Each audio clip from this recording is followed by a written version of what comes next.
Escape shop video series එකේ තවත් එක වීඩියෝ එකක් තමයි අද මම ගෙනන් ආවේ. ඉතින් මේකෙන් මම කරන්න යන්නේ sign in වුණාට පස්සේ කොහොමද අපි ආයේ sign out වෙන්නේ කියලා. ඉතින් ඒක මෙන්න මේ විදිහට තමයි අපි ෆන්ක්ෂන් කරලා තියෙන්නේ. මෙන්න මෙතෙන් ගිහිල්ලා වගේ ප්‍රොෆයිල් එක පෙන්නනවා, සෙලර් කෙනෙක්ද බය කෙනෙක්ද කියලා පෙන්නනවා, ප්‍රොෆයිල් පික්චර් එක පෙන්නනවා.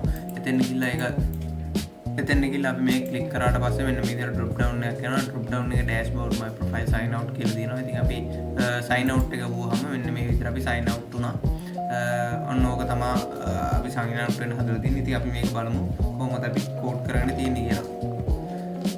ඊට පස්සේ ඔයාලා මෙන්න මෙතන පේනවා ඉතින් අපි logout process.php කියලා මෙන්න මේ විදිහට ෆයිල් එකක් හදලා logout වෙන එක හදලා තියෙනවා. මේක අපි php එකක් දාන session එකක් start කරගෙන තියෙනවා. ඊට පස්සේ session එකෙන් අපි ඒ session එකක් අපි අල්ලගෙන තියෙනවා $size session කියලා. ඉතින් ඊට පස්සේ අපි session එක destroy කරලා තියෙනවා. එතකොට set cookie එක screenshot remember ඊට පස්සේ ඒක ඔක්කොම අයින් කරනවා time එකක් දීලා.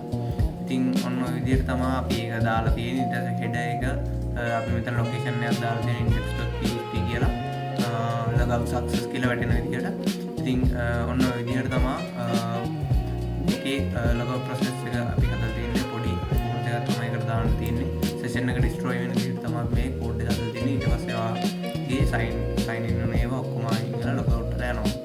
ඉතින් ඔන්න ඔය වීඩියෝ එකේ තමයි අපි ඕක කතා කරේ. තව වීඩියෝ එකකින්